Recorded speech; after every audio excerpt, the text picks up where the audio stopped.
Hello everyone, welcome to Veracious Academy. My name is Anil Kumar. I am an alumni of IIT Bombay. I have done my BTech from Mechanical Engineering.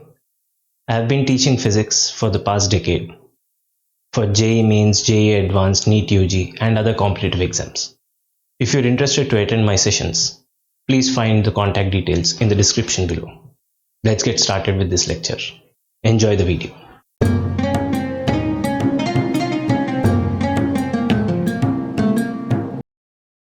We have done electrostatic force. We have done electric field. Yes, sir. Due to point charges. Okay, so we have done finding the force and finding the field, but we haven't studied the graphical part of it, or we haven't studied the variation part of it, the function part of it, the mathematical view of it.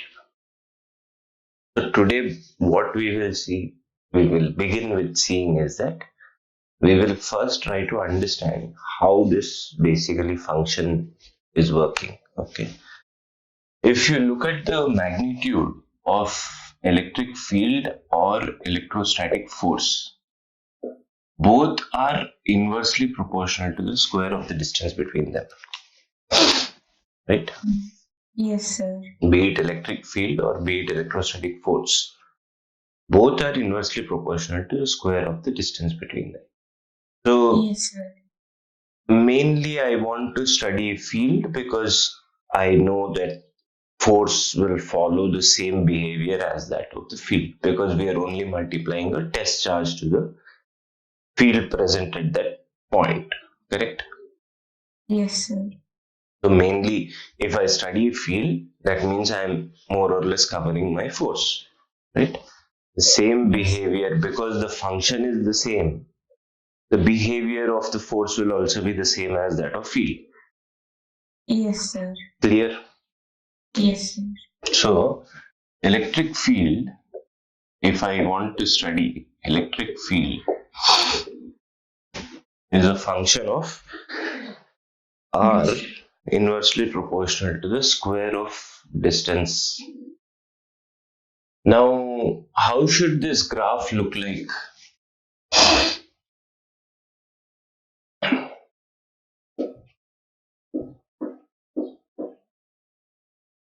Taking R as positive, obviously when I'm showing first quadrant, I am taking R as positive. R can be negative also. We'll look at that. Okay. R can come on negative x-axis also, right? Yes, sir. So, how do I understand this particular thing? When R tends to 0, electric field tends to infinity. When R tends to infinity, electric field tends to 0. So 2 points are sure. When R is here, electric field is negligible. And when R is negligible, electric field is at infinity. Correct? Yes, sir. Now already we are talking of two infinite points. It's not possible for the graph to go like that. I mean, the electric field to be always infinity. Is this clear? Yes, sir. Another thing which is very important for us to understand, which very rarely people talk of, is one of the reasons why I'm doing calculus, and that too in differentiation, is to understand the curvature thoroughly. Why? Yes, sir. How this statement makes sense? I said one of the reasons why we are doing differentiation in calculus especially is to understand the curvature thoroughly. How is this related? So, like you told the example, like to measure the shoulder length, I mean, it continuously varies. Yeah, correct. Good. So, Yes, sir. to so I will give the exact appropriate answer according to me. This is what my teachers have also told. Okay, this is how my mathematics teacher has actually taught me calculus. And I think I told this to you earlier also. A pot maker can make a pot by using his hands to shape the pot. Yes, sir. When he is using his hands, his hand behaves as the tangent to the curvature. Yes, sir. And by varying the tangent, he is varying the curvature. Yes, sir. By varying the tangent, he is varying the curvature. Correct? Yes, sir. We can apply this to many things. In fact, we can apply this to every curvature. Mm.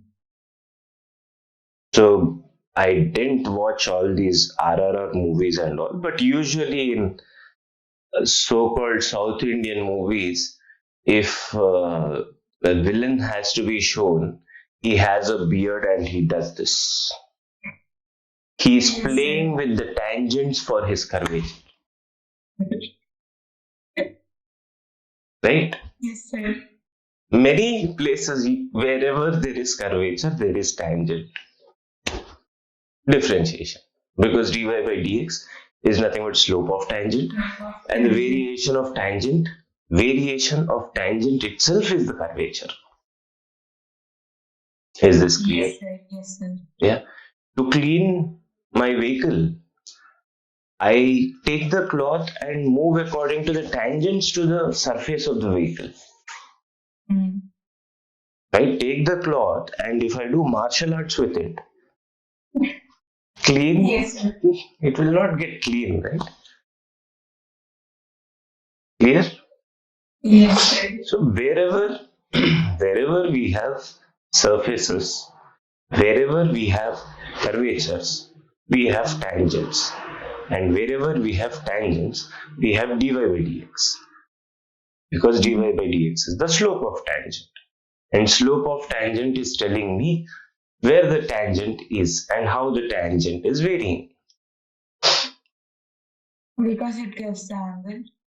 Because it tells the angle, right? Yes, sir. In the correct, the other word for angle is because it tells the inclination. Mm. So other day I was coming with one of my friend, and when I was entering my colony, I saw someone exiting. We both were shocked. It's an elephant.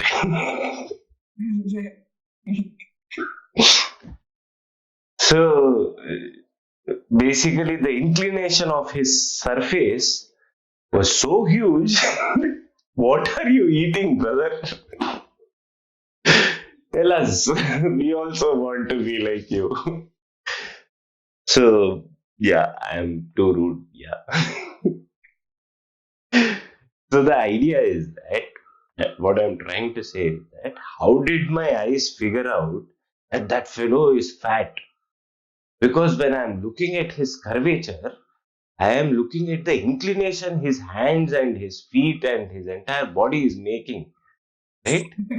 And the way the Yes, sir. inclinations are varying. Yeah. Yes, sir. So the idea is that, so what is the, I said this is very important and usually this is not covered. So what is the fact that is not covered? The fact that is not covered is whenever in any chapter, see, eventually in any chapter, you will eventually come to a mathematical equation. So let's say something like y is equal to f of x. So Yes, sir. suppose I want to study the graphical application or the graphical presentation of this particular graph, this particular function, I have to be interested in the first differential of it, correct?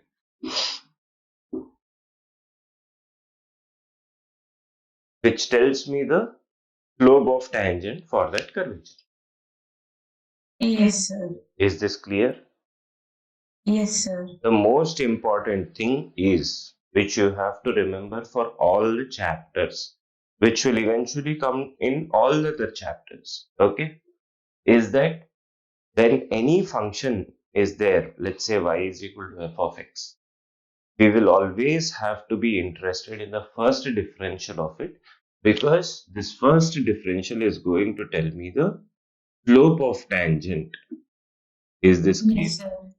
And if I figure out the slope of tangent, then I know how the curvature is going to be. Clear? Yes, sir. So from these are called boundary conditions, right? Yes, sir. But both of them are varying, so how do you differentiate? Like, which one with If respect to? both of them are varying, then only we can differentiate.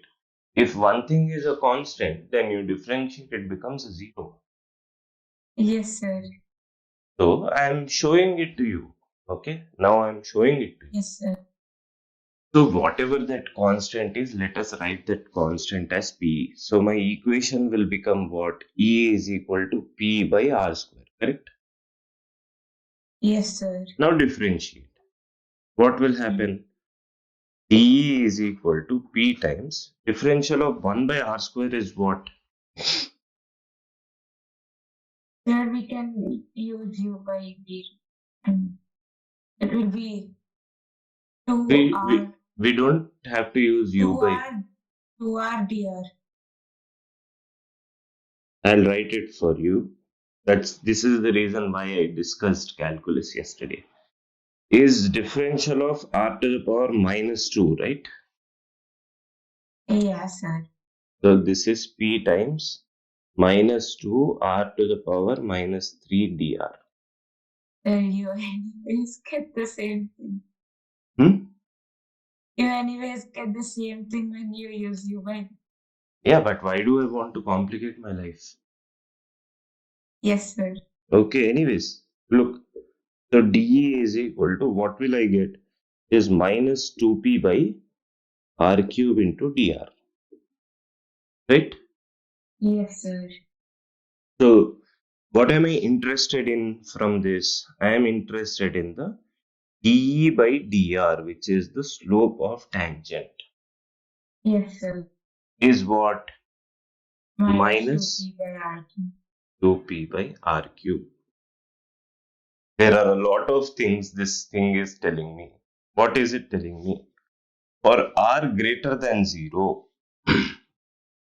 for r greater than 0, The value will be negative. the value will be negative. So it is maximum. See, double differential negative is a max. Sir. Okay, okay. Sir. This is the first differential only. Yes, sir. Okay. And for r less than 0, It will be positive. the same slope will be positive.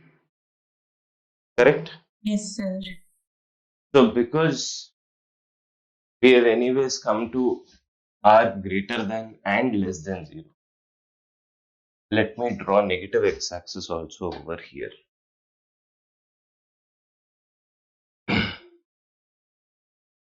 So this is x-axis is r and y-axis is electric field.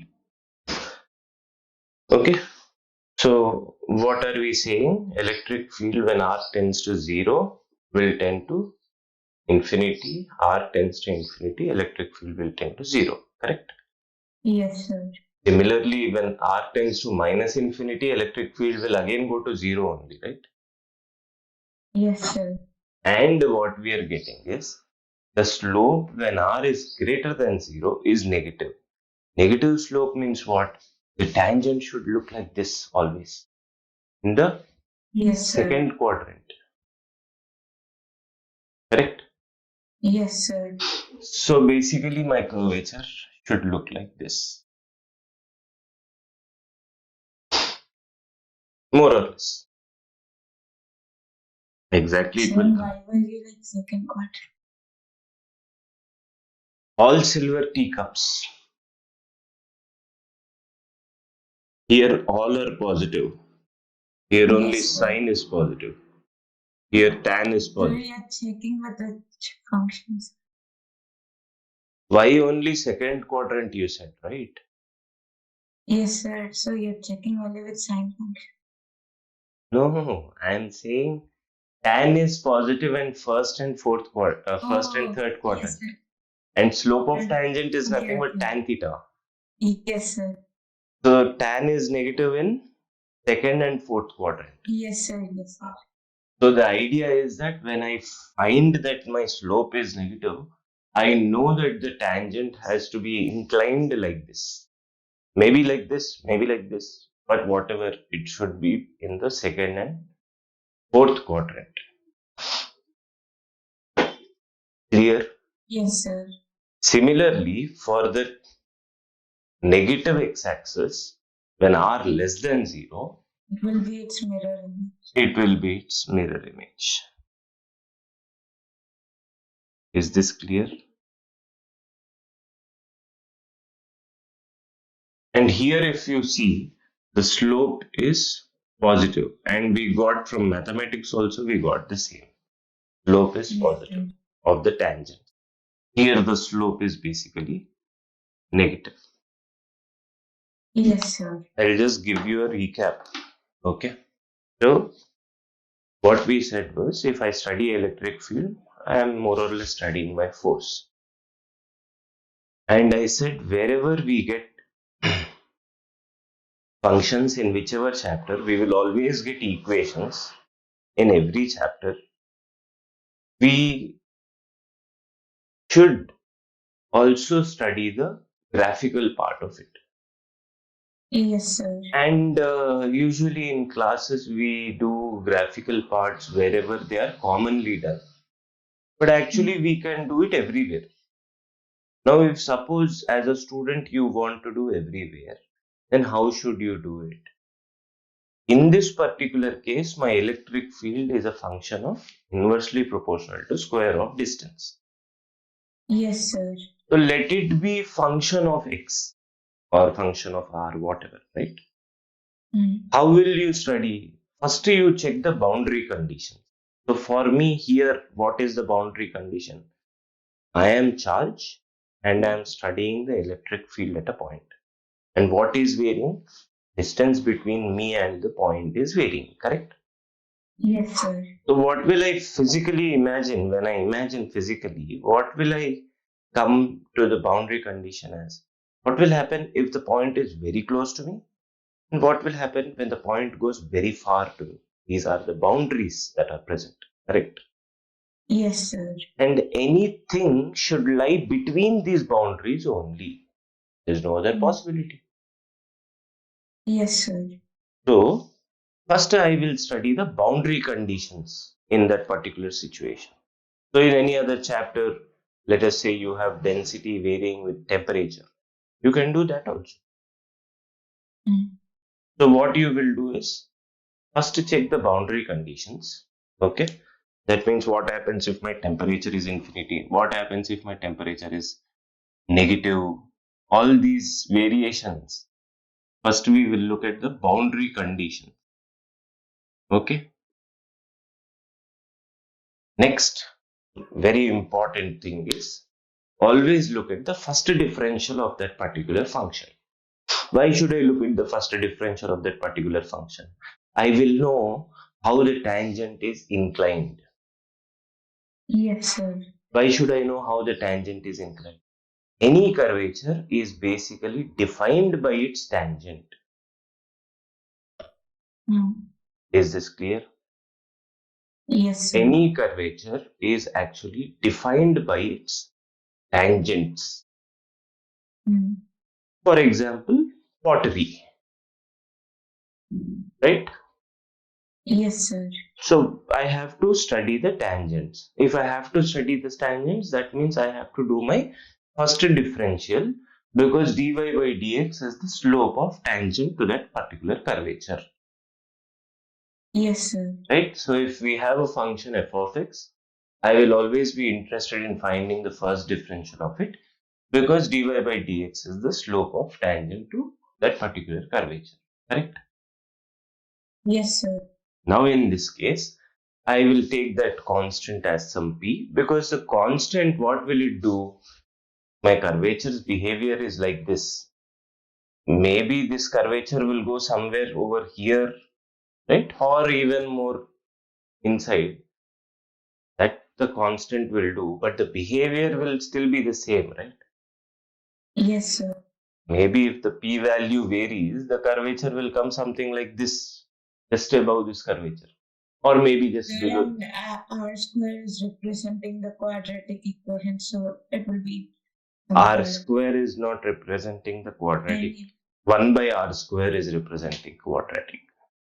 yes, sir. 1 by r whole square, you can take it as t. Then you can say e is a function of t square, which is a quadratic. Yes, sir. But we are not again drawing with respect to t. Yes, sir.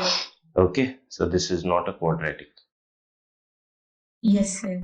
I am saying, that's why I'm not taking any uh, quadratic is most commonly used, right? I am not taking any kind of a simplicity for this, is because a common thing for this, because I don't need it to be quadratic, parabolic, elliptic. I don't need it to be any of these. Let it be any function. What I interested in, I am interested in the first day. So Yes, sir. why are we doing the differential of this, differential of that practice? To study the first differential of the functions. We are already capable of finding the first differential of many functions, right? Yes, sir. Differential of sine theta, cos theta, differential of sine square theta also we can do. Yes, sir. Sine cube theta. Why are we doing that? We're doing that because first differential tells me about the slope of tangent. Yes, sir. So when I differentiate this, I will get it in this form. I am interested in dE by dr, because this is going to tell me the slope of tangent at that point in this curvature, at any point in this curvature, correct? Yes, sir. So from here, from depending on this, I came to this information. If r greater than 0, slope is negative. R less than 0, slope is positive. And I have the boundary condition data, I have the slope data. Now I will try to draw the curvature. When I am drawing the Yes, sir. curvature, I should compare it with my slopes, and it is matching. When r is greater than 0, my slope of tangents are positive. When r is less than 0, negative, the slope of tangents are negative.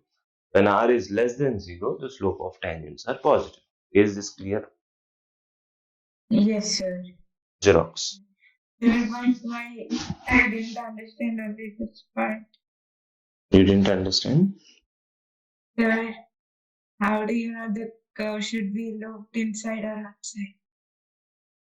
How do you know that the curve should be? Looped inside or outside? Like this or like that? Yes, sir.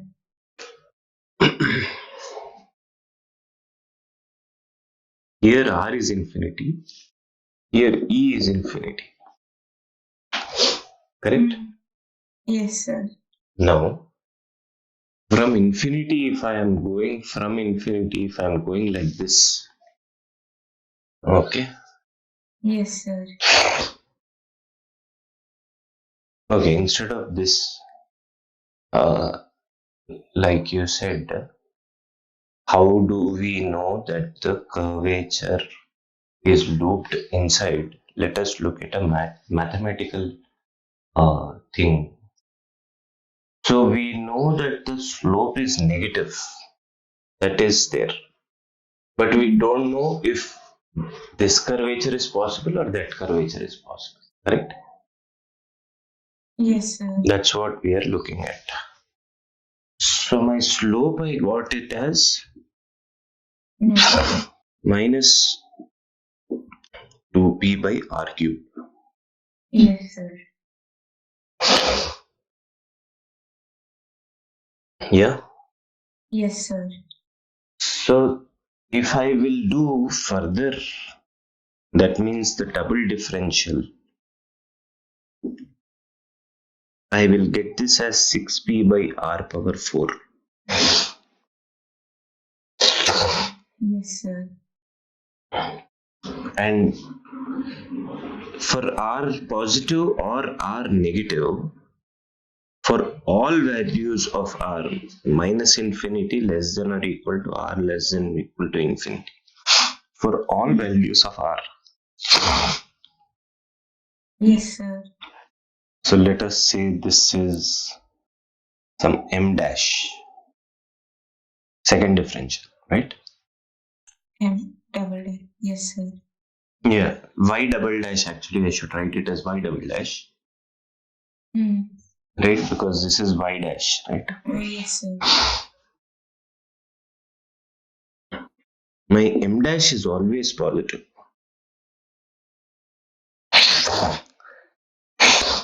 Right? Yes, sir. My m dash is positive. That means my m dash is positive. Is it a minima or is it a maxima?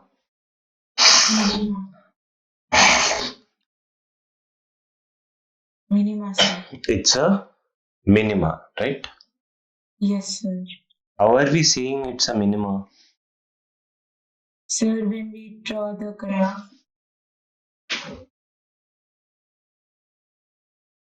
then if we check for the point before it and after it, it goes from negative to positive.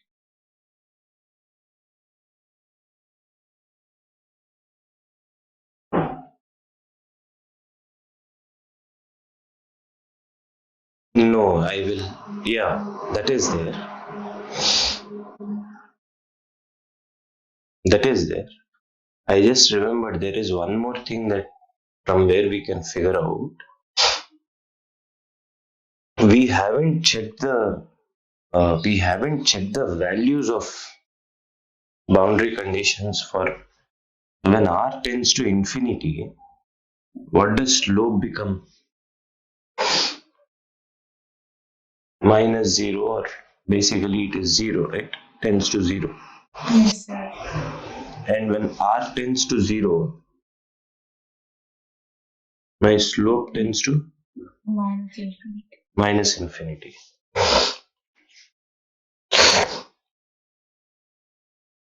Okay. Yes, I wrote it as infinity because. So suppose curvature is coming like that. From here only I can tell, right? Slope here, if I draw parallel, is 0. But when r is tending to 0, my slope is tending to infinity, not 0. So this has to be correct, right? My slope is tending to 0, infinity, sorry.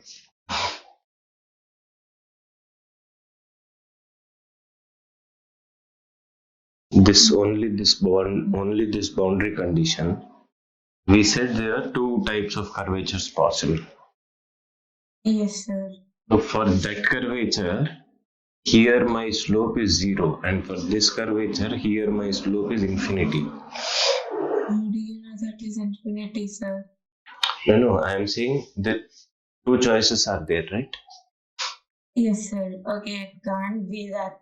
It can't be that because m is infinity. Yes, sir. So it has to be this only. Yes, sir. Another thing, when r goes to infinity, in the upper curvature, my slope is infinity. But That's not possible. My slope has to be tending to 0. Tending to 0 means parallel to x. Yes, sir. That's why this curvature is correct and this is wrong. Yes, sir. So Actually, if you remember the double differential, by studying the slope values only, we actually came to double differential. yes, sir. Let us jump into distribution. Okay. So from here on, I will go a bit slow. Okay. Because not that these are difficult. It's just like I said, vectors plus calculus. And already we have a feeling that, oh, this is second year subject, so it should be difficult. We have that feeling. And there is vectors in it. And there is calculus in it. And our vectors and calculus is very amazing. And we have this feeling that this is a second year chapter. All of this combined, we tend to feel that this is difficult. I'm going slowly so that, your IP exams are also going on. So I wanted to slowly get digested in your head. Okay. So anyways, we know that if we do electric field, we know electric force. Yeah. So basically, let us do electric field. Okay. Electric field due to linear distribution. Linear charge distribution. Yes, sir. Okay. So is this visible? No. From due to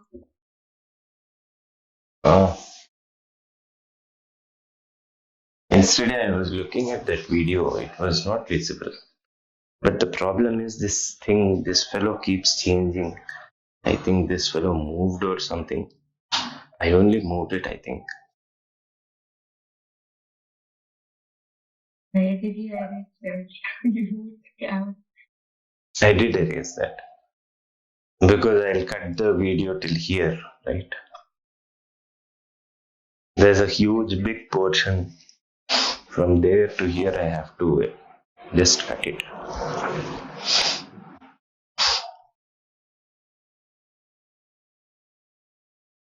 Or what I will do is, but this position keeps varying. That's the problem. I mean, my maid will come and she will do something with this. Again, the position will change. Like calculus search. Yeah, right. Tangent. Okay. So basically, okay. So let us start off with electric field. Electric field due to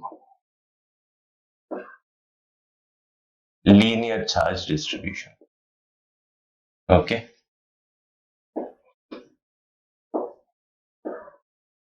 Linear charge distribution. The linear distributions, charge, mass, and any other also, usually for linear distributions, we assign lambda. Okay. So what do I mean by lambda over here? In charge distribution, lambda is basically the total charge divided by total length. Or I can write it as a charge dq divided by some small element Constant, sir. dx. Yeah? Is it always constant? No. Yes, sir. So, for linear charge distribution, what is this lambda Lambda is charge per unit length. Okay. Yes, sir. Yes, sir. So we can write it as total charge divided by total length, or dq by dx, depending on the situation, right? For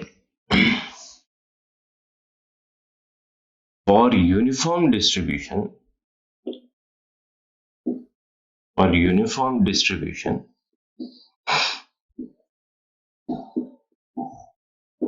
we will have lambda is constant. Understood? If lambda is constant, implies that everywhere the charge is uniformly distributed. That means this board, if you see, mass of it is uniformly distributed everywhere. Suppose there the board is fat, here the board is thin, I will not buy it. When I go to the shop, first I will see if this board has uniform mass distributed everywhere. Similarly, we have uniform charge distribution, right? Now, Yes. we can also have non-uniform distribution, right? So for non-uniform distribution, the mathematical understanding is nothing but lambda is not a constant. That means it's a variable. Is this clear? Yes, sir. Okay. Now, let us say that we have a rod, okay, of length capital L. Fine? Yes, sir. And let us say it is given that the lambda is constant. That means it's a uniform distribution. And let the total charge on this is capital Q, is the total charge. Okay. Find the electric field along its axial line at a distance of x from the center, or at a distance of a from the center, let us say. Okay, small a, from the center of the rod. Clear? Yes, sir. So there is a uniform rod. Uniform means basically the charge is distributed uniformly along the rod. Okay. And the total, yeah. We take DL. We take a small length and then indicate. Correct. Yeah. So, and first let us describe the question. Then we will look at the solution part. Okay. Yes. So what all is given? Total length is L, total charge is Q, and also it is given lambda is constant. And he should also give me what should I do? So he is saying at a distance A, let's say there is a point P. What is he asking me? He is asking me find the electric field at point P. This question is now complete. Okay. By telling it's a rod, he gave me geometry in every question. More or less, this is what we figure out. By telling it's a rod, he is telling me geometry. By telling lambda is constant, he is saying that the charge distribution is uniform. And now for a rod, he has to tell me length. So he gave the total length is capital L. And he also have to give me charge. So he said total charge is capital Q. Now he has to tell me what should I do. So basically find the electric field along the axial line at a point P, which is at a distance of A from the center of the rod. Clear? Yes, sir. Now, like you said, basically we have this rod something like this. So what we do is that we take a small element along the rod, right? Now, how should I choose the element? I mean, are there any prerequisites before I choose the element? that I have to be sure about. We take it after the null point of the rod. That's why I always say too much English. Remember, I have been telling this since a long time. Wherever calculus starts, if you do not sing the song, gone. Wherever it is mathematics, physics, chemistry, you do commerce, you start calculus, and if you do not sing the song, gone. If it's easy for you, you will do it a cakewalk, but slightly something different or something, you will say it is difficult. What is the song? Song is how should I choose my element, right? Yes, sir. If it's a rod, I will take a small length of the rod. Great. But I should define my basic things and then choose that particular small part of the rod, correct? Yes, sir. So let this point be the reference point. First, let this point be my reference point. At a distance of, let's say r along the positive x-axis, take a small element of length dr. Is this clear? Yes, sir. Taking this point as the reference point, okay, this usually people neglect the initial basic song that is required, which eventually, as we go ahead, when you do more and more calculus, why do you find difficulty? Because the song is not clear in your head. Then you will be thinking all, you'll be wasting your time thinking all random things. Oh, how should I solve this problem? Maybe this way, maybe that way. Why do you need maybe? First, you make sure that your song is correct. If your song is correct, then automatically you will get the ideas, right? Because it's a rod, I know I will take the small part of the rod. That is clear to me. Now what? Take a reference point. From the reference point, at a particular distance, take a small element. So in here I am defining my element to be along positive direction, positive x-axis of my reference. Yes, sir. Clear? Yes, sir. Okay. And now due to this element,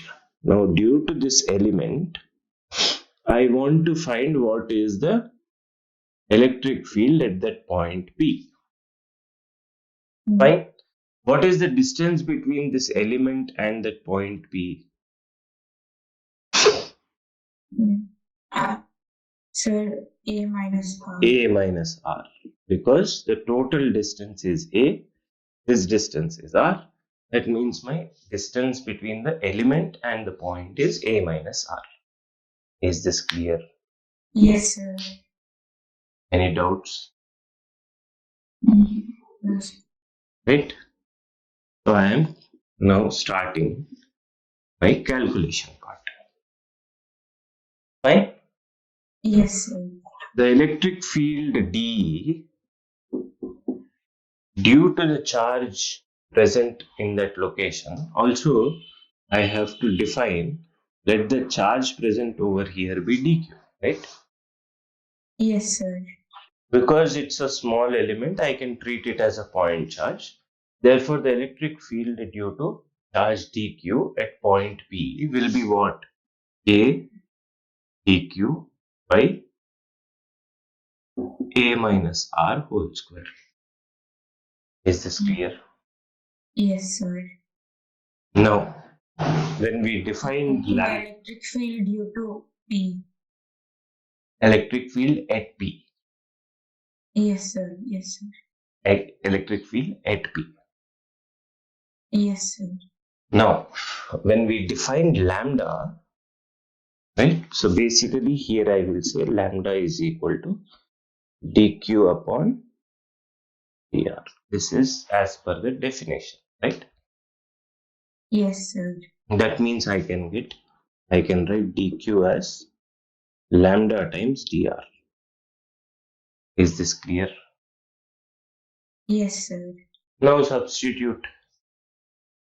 So basically my DE is equal to K lambda dr upon A minus R whole square. Okay, fine. Yes, sir. Integrate. Here I will say 0 to E, correct? 0 to A. Because if there is no rod, Yes, sir. right? Here my R is varying from where to where? 0 to A. No. What is R? R is the And at a particular distance from the reference point. R is the distance of my element from the reference point, Yes, sir. right? Yes, sir. So geometrically, when I look at the rod, what values of R are possible? Rod is from this point to that point. Yes, sir. Rod is only available from here to here. Minus L2. Minus L by 2 to plus L by 2.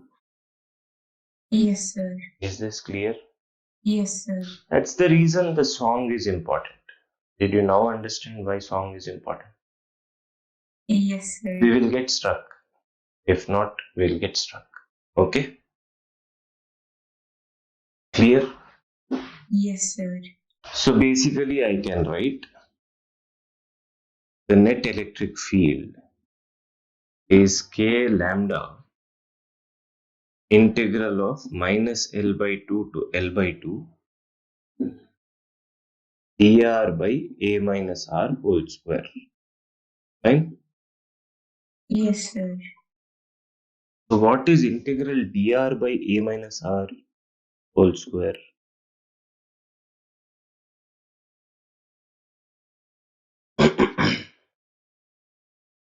I will take A minus R as Yes, sir. D, right? Yes, sir. And then substitute. So let us do it. Okay, so take A minus R is equal to T. Whenever you substitute, you should differentiate. So minus dr is equal to dt, correct? Yes, sir. So this becomes minus dt divided by t square. Yes, sir. This goes up t to the power minus 2 plus 1 by minus 2 plus 1. Yes, sir. That minus, this minus will become positive, correct? So eventually, this will come out as 1 by t.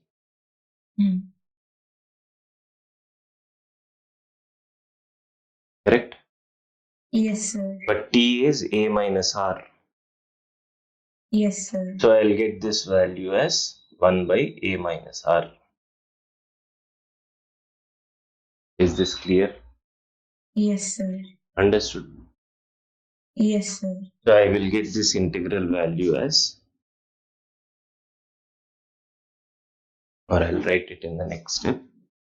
I will get this as K lambda. But what is lambda?